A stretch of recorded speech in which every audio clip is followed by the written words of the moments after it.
Good morning. Good morning.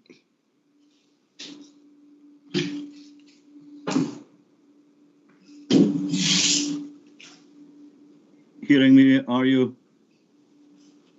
Yeah, can hear you fine. Okay, cheers. I'll just switch off.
Excuse me, Chair. Can I just give some information? It's Derek Ross here. Hi, Derek. I've just had communication from my internet provider saying that it's Wi-Fi Scotland, and they're changing a cable, and they may be out for 1 or 2 minutes. So I don't know what effect later on in the morning, they say. So if I do go out, you'll know what it is. But I can't phone either because it takes the phones down as well. So I'm just letting you know. So if I do go, I'll come back in, but clearly I won't be able to participate in anything after that. Sorry about that. That's Just one of good. those There's things. nothing for decision today anyway, Derek, so it's mainly for information. So Yeah. Don't worry, we've got you covered. Okay, I'm sorry about that. It's just come in. We've had That's problems. okay. It's Wi-Fi Scotland that I'm attached with, you know, and it's a line of sight. And one of the cables had been damaged, so they're putting in a stronger cable. But there'll be a swap over, you know, obviously a swap over time, 2 or 3 minutes whilst they get that done. Okay, sorry about that. That's okay, Derek. Thanks very much for letting me know, though.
Chris, we're just trying to get John Kirk into the meeting, but we're pretty much ready to go once he's here.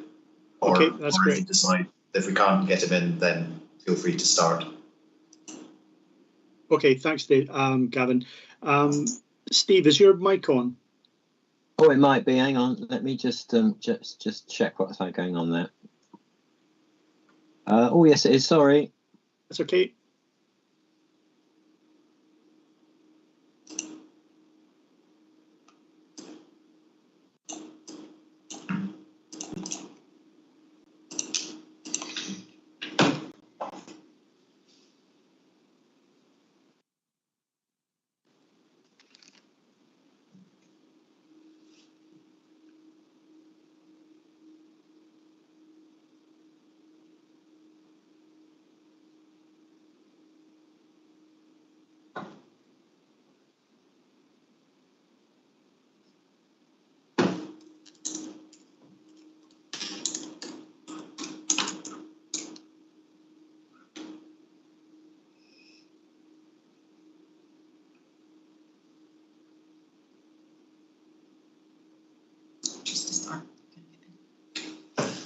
That's it, Chris. We can't get John Kirk in just now, so I think you should probably just start. Okay, thanks, Gavin. Is the live stream running? Yes, live stream. Yes, sorry. Okay then, well, let's get things rolling. Well, good morning everyone, and welcome to the November Cairngorms National Park Authority Planning Committee meeting. For those members of the public joining us today, I am Chris Beattie, the convener of the Cairngorms National Park Authority Planning Committee. Today's meeting will also be streamed live on the @Cairngorms YouTube channel. So before we go any further with the meeting, I'm going to ask the clerk of the board to run a roll call. Chris Beattie. Good morning, present. Jeeva Blacker. Yeah, I'm here. Sandy Brownlow. Good morning, present. Peter Cosgrove. Good morning, present. Kenny Deans. Present, good morning. Paul Gibb. Here, good morning. Hannah Grist. Good morning. Russell Jones. Good morning. Bill Lobbin. Here. Eleanor McIntosh. Here. Fiona McLean. Morning. Steve Micklewright. Yeah, I'm here. Duncan Miller. Morning. Anne Ross. Good morning. Derek Ross. Here. Michael Williamson. Yeah. John Kirk will join us when we can, and we've got apologies from Jackie Brereton and Laura McCallum. Okay, thank you very much. Before we go any further, to help move the business forward effectively, please keep your questions succinct and to the point, focused firmly on clarification of technical or planning issues. If you want to speak, please raise your virtual hand to indicate that you want to speak, and make sure that your microphones are muted unless you're speaking, and that'll help reduce feedback. There's two items on today's agenda, and they're both for information, so there should be no need for members to make use of the normal breakout room facility for discussing amendments to officer recommendations with our legal advisor, Peter Ferguson. However, Peter is still in attendance this morning and is joining us online. Now, item number 2 is apologies, and as we've heard, we've got apologies from Laura McCallum and Jackie Brereton. So I'll move on to item number 3, declarations of interests. Do any members wish to declare an interest on any of the items on today's agenda? And if you have an interest, can you please be clear on the item number, nature of declaration, and whether you will still take part or leave? Any members wish to raise anything?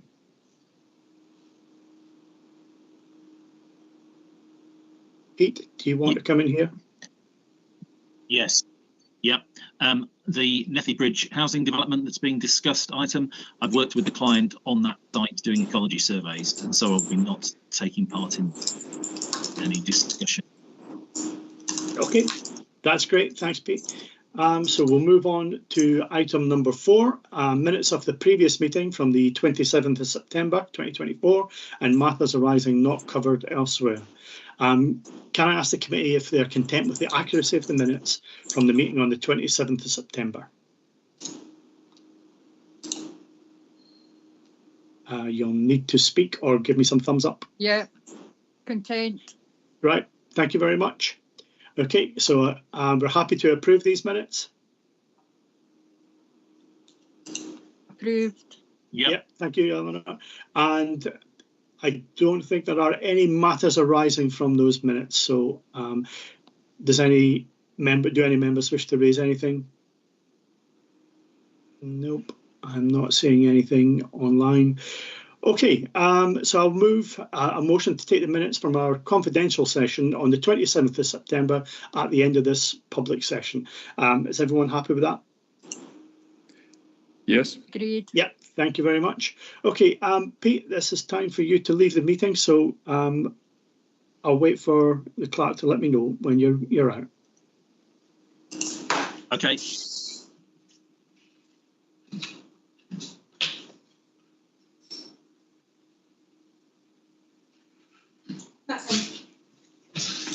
Is that Pete gone? Yeah. Yeah.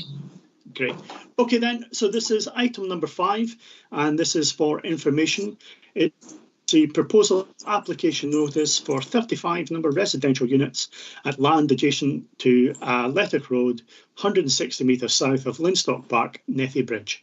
This is going to be introduced by Catherine Doherty, our planning officer from Development Management, and the officer recommendation is to note the proposal of the application notice, to note the CNP's officers' pre-application advice on the issues to address, and advise of any additional relevant issues to be addressed in future application.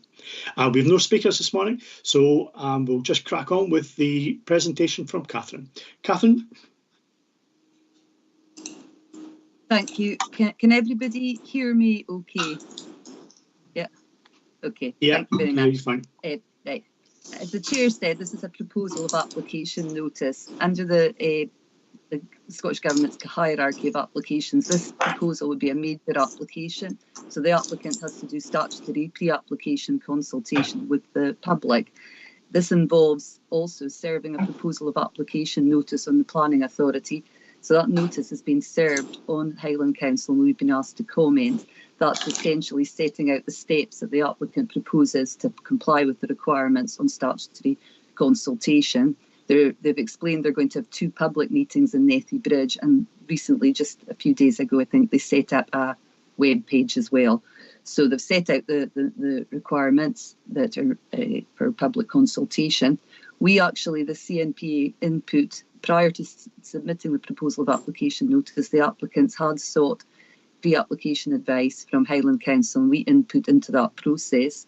So the proposal of application notice is attached as Appendix 1 along with the applicant's indicative site layout, and the CNP's comments, pre-application comments, are attached as Appendix 2, setting out the key things that we considered should be addressed. It's been reported to committee as explained in our report, to make members aware of this forthcoming proposal, which will translate at some point into a planning application, and for members to raise any relevant issues that they would wish to be considered in an application, but not to discuss the merits of the application. The site is located at the southern edge of Nethy Bridge, as shown in that location plan here outlined in red. Just at the side, Lettock Road runs to the north. Could I get the next slide, please, Emma? So the site, to the west of the site is the River Nethy, which is part of the River Spey Special Area of Conservation. The western part of the site also lies within an area that's prone to flooding, and that's subject to consideration by SEPA and the flood risk team with any application. There's existing housing to the north at Linstock Place and across the road there, and then the woodland that you can see there on the plan to the east and the other side of Lettock Road. The land is presently in agricultural use. Next slide, please, Emma. The part of the site is designated in the local development plan for housing under designation H1. That's the eastern part of the site is designated for housing, and the western part running down to the river is not within the designation, or some of the bits to the land to the south as well. But part of the site is designated for housing. Can I get the next slide, please, Emma? This is the indicative site layout that the applicants have put in, and they can put some indicative house types, which is on their website. We've given comments on this. You can see it's a loop road. A road at the moment is shown as a road coming in from Leytig Road, looping round and going out again. The plots, there's 5 plots on the southern edge of the site, which are out with the designation at the moment. There's 2 landscape corridors crossing the site proposed, and there's a little play area in the southern part of the loop road, just sort of encircled by the loop road, and a proposed sustainable urban drainage attenuation feature in the western part of the site. I don't know if you can really see it on the slide, but the dark green area on the western part of the site, that's the left hand, as I'm looking at it, the left hand side of the site, is dark green. That's the sort of floodplain area, and the indicative layout doesn't show development within that at the moment. Could I get the next slide, please, Emma? Now, the main issues that we've identified as being relevant that the applicant needs to address with any planning application is the principle of development, the principle in relation to the local plan designation that doesn't cover all of the site, the landscape impacts. As you're coming out of Nethy Bridge, the land sort of rises gently upwards to the south, and how the development would fit into the landscape, and the wooded character of Nethy Bridge. The design and layout of houses, the standard things about how the houses would sit in the site, the design, and so on. Flooding and drainage, given that there's a flood risk area in the western part of the site, and how the surface water drainage will be addressed. Environmental impacts, particularly as the River Spey is the River Nethy is part of the River Spey Special Area Conservation, so it's likely that a habitat regulation appraisal would have to be carried out by us.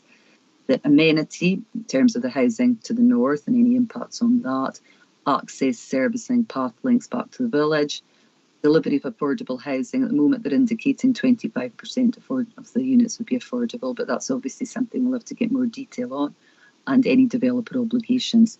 So that's the key issues that we considered should be addressed in any planning application, and would just that the report is for information and any relevant issues that the members may wish to highlight for the applicant to address. Thank you.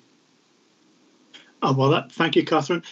Do any members have questions of clarity for Catherine?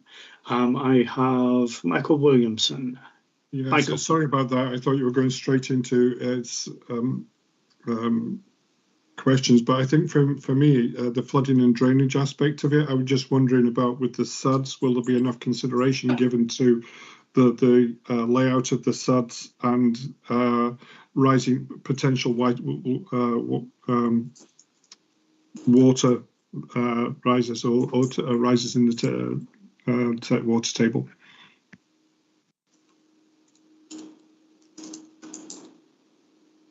Catherine? Not sure, do you want me to respond on that? It's just, that we would be consulting with the flood risk management team of Highland Council to make sure the SUDS proposals were workable and achievable, and also SEPA will be involved in this one because of the flood risk area to the west. We have in our pre-application response, one of our conservation officers gave us quite a bit of information about SUDS to try and encourage the applicant to use natural solutions here. So it is a key issue with this application, as you say. Hey, thank you, Catherine. Do any other members have a question for Catherine? I'm not seeing anything. Okay, so we can have a discussion. Do any members wish to raise anything, bearing in mind that we shouldn't discuss the merits of the application? So, Michael, thank you. Would you like this to talk? Yeah, there's a couple of things that I'd like to raise. Is the potential to have life belts on the side of the SUDS pond, if necessary, incorporating a one-way valve into the outflow of the SUDS.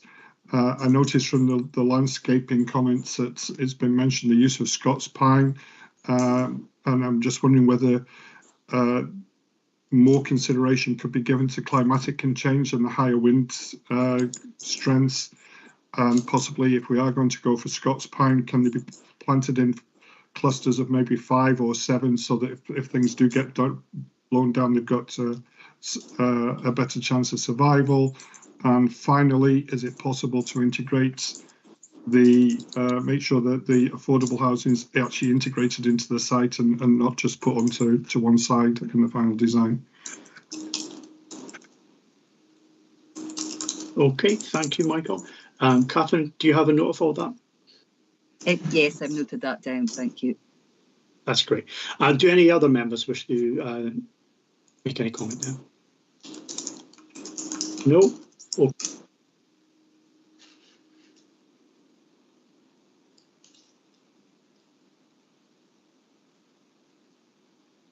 Okay, so in that case, we will now move on. We'll just wait for Pete to come back into the meeting before we move to item number 6.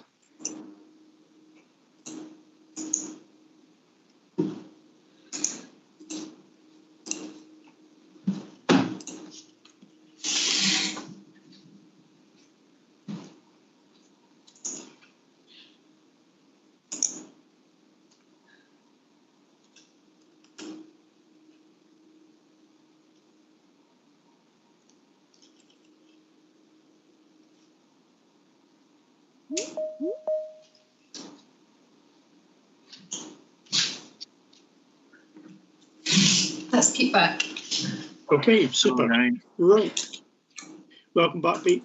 Okay, so item number 6, and this is also for information. This is the reporter's decision on enforcement action appeal ENA 001-2005, Tokoloni Woods, Carbridge, Highland. And David Berry, our Head of Planning and Chief Planning Officer, is going to talk on this. And the recommendation is just for information only, with no speakers. So, David, would you like to give us a quick presentation? Yeah, thank you, convener. Morning, everyone. Hopefully you can hear me okay. But yeah, as was mentioned, this item is really just for information purposes, and it's just a brief update to provide members with details on the outcome of a recent reporter's decision on an enforcement appeal for the site at Tokoloni Woods near Carbridge. Members will recall, no doubt, that an enforcement notice was served for that site back in April of this year, and that enforcement notice was seeking the removal of 2 storage container structures, which are described by the landowner as a caravan, as well as some associated sort of ancillary development, including things like solar panels, water tanks, toilets and tents and a few other bits of ancillary equipment. That enforcement notice was subject then to an appeal, and that appeal decision has just come through there. The appeal has been dismissed, which means that the enforcement notice has been upheld, albeit in a slightly different form, and I'll touch on that in a second. But essentially that means that the appellant now has a period of 3 months to remove the specified structures from the site, and that period begins from the date of the decision notice, which was the 21st of October. So there's a full copy of the reporter's decision included with the papers, and I'd recommend members just take some time to read through that. It is quite technical. But it raises some technical points that are useful just to digest. But to give, I guess, a very brief summary of that, the grounds for the appeal in this case were essentially that the appellant was arguing that the structure constitutes a caravan in the context of relevant legislation, so that's principally the Caravan Acts of 1960 and 1968. And also that they hold an exemption certificate from an exempted organisation under the terms of the Caravan Act, which they were arguing meant that they didn't need a site or don't need a site licence to operate, provided there are no more than 5 caravans on the site. And that then they were also arguing should translate into permitted development rights from a planning point of view. Now the reporter did actually accept some of those arguments, So in particular, they accepted the argument that the 2 storage containers here could be described as a caravan under the terms of that legislation. And that legislation clarifies that a caravan can comprise 2 separate sections assembled together on a site, providing that once assembled, that structure is physically capable of being moved by road, whether that by towing or on a trailer or some other form of movement. But importantly, it also clarifies that a structure like that can still be a caravan, even if it's not legally capable of being moved by road. So that is more of a kind of theoretical test that legislation sets out. And the reporter accepted that under the terms of that legislation, the structure could be described as a caravan. They also accepted that there is an exemption certificate in place for the land. So the arguments around that were also accepted. But importantly and ultimately, the reporter concluded that the site wouldn't benefit from permitted development rights in planning terms because those provisions can only apply to permanent caravan sites in a national park if the planning authority has initially screened the development for environmental impact assessment purposes and issued a screening opinion stating that EIA is not required, and no such opinion had been issued in this case. And also, as the development in this case could have a likely significant effect on special protection areas outside of the site itself, permitted development rights would only apply if the appellant had received or there'd been confirmation from Nature Scott that there wouldn't be any adverse effect on their integrity.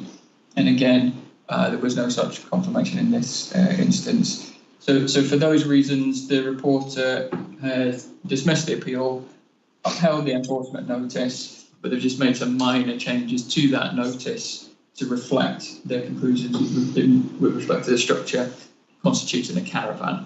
But essentially, as I say, the appellant now has a 3-month period to remove those specified structures from the site. So that was really just to give a bit of information on that and just to update you on the outcome of that decision. As I say, we've provided the full reporter's decision for you to read through in detail as well there. Okay, thank you, David. Do any members have questions of clarity for David? Okay, we have Michael. Michael, would you like to ask a question, please?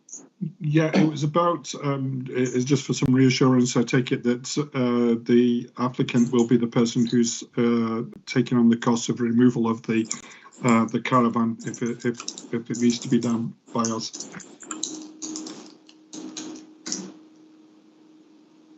David, would you like to answer that? Yeah, actually, Peter Ferguson's coming as well. So shall we hear from Peter first? Okay, thanks. Yes, the obligation is on the landowner to remove, and the landowner has 3 months to do so. If the requirements of the enforcement notice are not complied with, then, as in all enforcement cases, the planning authority has the option of taking direct action. And under the Planning Act, if direct action is taken, the planning authority can recover the costs from the landowner. Okay, thank you, Peter. Eleanor. Yeah, I just wondered, convener, if there was some course of action that you and the head of planning and others could be taken to sort of make representations about a very outdated law that just doesn't seem somehow right to me, because my reading is that this applicant can go on applying for an exemption notice on a yearly basis for time eternal. And I just think this needs to be looked at by some of the powers that be to make sure that it's still an appropriate part of legislation. Thanks, Eleanor. Peter, would you like to come in on that? This was an unusual situation, and the potential permitted development rights do seem strange, particularly in a national park. And I think it would be well worth exploring the wider issues with Scottish Government. Having said that, it's quite a complicated situation because the primary exemption is from caravan licensing requirements, and there can be an annual exemption from licensing requirements. The planning situation is different. It's once the license exemption is in place, that potentially opens the door to permitted development rights. So the two are linked, but it's not an automatic exemption from planning permission. It's slightly more subtle than that. And in this case, the reporter found that the potential for repeated license exemptions, it was the potential for that which made this a permanent caravan site, because the environmental impact assessment requirements only apply to permanent caravan sites. There's a particular class of the EIA regulations which apply to permanent caravan sites. One of the landowner, the applicant's bones of contention was that this should be regarded in planning terms as a temporary site. But the reporter found that even though from a licensing perspective it may be subject to rolling annual exemptions, in planning terms and taking the precautionary approach, the reporter treated this as a permanent caravan site. Okay, thank you, Peter. So is this something that we could explore with Scottish Government ministers then? Chris, yeah, I can come in there. We have already started to do that, and we're going to continue it. We're having some discussions with officials about the background, the context, and once we've got a little bit more information from colleagues, we may write more formally to various parts of government about this. Okay, thank you, Gavin. Michael. Yeah, I think it was a question. I think David's probably answered it. Is it the responsibility of the Scottish Government to change the fundamentals of the Act, or does that lie with the UK Government to change the Act and the Scottish Government and local authorities actually enforce that Act? That's a very good question, because both pieces of legislation, the 1960 Act and the 68 Act, are UK-wide. But this is where the distinction between the Acts don't in and of themselves create the planning position. So the Acts deal solely with licensing, and therefore it's a UK-wide issue, whereas the permitted development rights, which potentially flow from the licence exemption, are Scottish Government. So the particular issue here would be that the Scottish Government have the potential to directly change is permitted development rights. I should say though that in the national park has more protection compared to other local authority areas, because for other local authority areas, it would only be if the site exceeded, I think, the threshold. There's an area threshold of 1 hectare. So if a site was, say, 0.9 hectares, then in another local authority area, the EIA system does not come into play at all.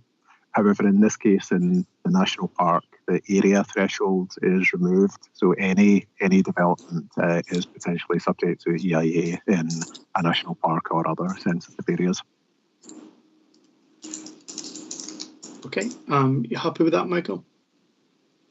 Yes, that's perfect.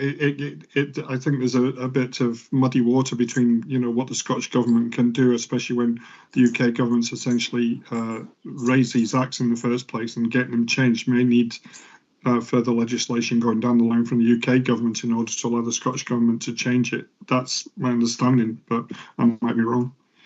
Okay. Thank you. Do any other members have anything to raise? I'm not seeing anything. Okay, so we will just move on. Item number 7, any other competent business? And we've got an update from David, I think. Yeah, thank you, Convener. Perhaps a couple of updates just to bring on the AOCB. The first one, just another update really on a reporter, well, Scottish Minister's actually decision on this one, which I think is some positive news for the committee. Just to inform you that earlier this week we received the Scottish Minister's decision on the planning application for 21 dwellings at Station Yard at Nethy Bridge. And they've resolved or decided to grant planning permission for that development subject to conditions. Members, again, I'm sure will recall that planning application was considered at committee back in August of last year, when the committee determined that it should be approved subject to conditions. But because there was an outstanding objection to that application from SEPA on flood risk grounds, it had to be referred to Scottish Ministers, and they ultimately called it in for their own determination.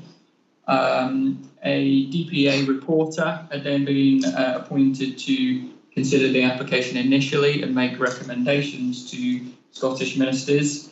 And as part of their consideration, the reporter had done a site visit, requested some further information, and also conducted a virtual hearing session in February of this year, to which Park Authority officers presented evidence.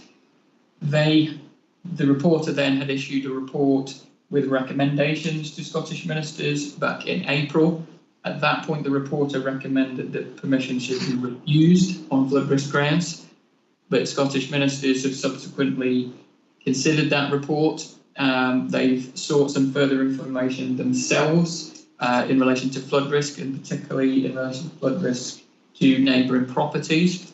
They've considered all of that information in the round, and as I say, they've decided to approve the application subject to conditions. So that effectively is in line with the committee's decision back in summer of last year.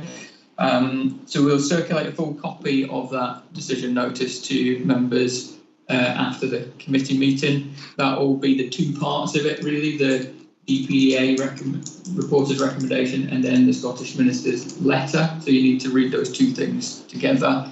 But if it'd be helpful, we can maybe provide a more detailed update for information at the next committee as well. But, we'll certainly circulate the items with those notices after the meeting. Okay, thank you, David. Do you have another AOCB there? Yeah, one more if there's no kind of questions on that one.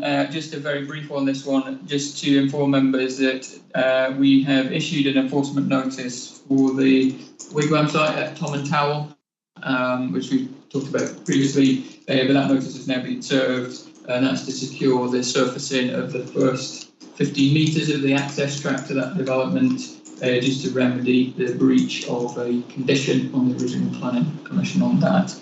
And there's a period now that the owner has now to resolve that. So just to inform members that notice has been issued. Okay, thank you, David. No questions from anyone? I'm not seeing anything.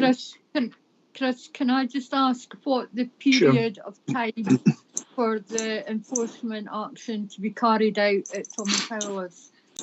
Yeah, so that's a 6-month period on that, and obviously we'll be monitoring. Okay, are you happy with that, Eleanor? Or at least content with the response? Yeah, it's just, I mean, we're now into years, I think now, so it'd be nice to see it settled. Yeah, I totally agree. Okay, so thank you for that. Well, I've got an AOCB. This is the final time that Eleanor will be Vice Convener of the Planning Committee. I think we all recognise the outstanding contribution that Eleanor has made to the Planning Committee. Her knowledge on planning matters and historical planning applications is vast, And I would personally like to thank Eleanor for all the support and assistance that she's provided to me in my short time as convener. And can we all just thank Eleanor in the time-honoured fashion? You have to do it quietly, I'm afraid. Well done, Eleanor. Thank you so much. Just remember, I'm not going anywhere. I'll still be there, heckling from the sides. And you'll still be on tap for information, I'm sure. Right. Does anyone have anything to say before we move into the next session? No? Okay, then we will move on. So that's the end of the. Sorry, quick question. Michael. It's Mike. I do apologise. I know that you've got it's a confidential minutes of the last meeting. I didn't attend the last meeting. Do you need me to move across to the private session, or should I just drop out now? No, you can attend the private session. Okay. You'll be fine. Yeah. So that's the end of the public part of the planning committee. We'll now move. We'll now consider the minute of the confidential session on 27th of September in a closed session. However, for any members of the public, the date of our next meeting will be the 13th of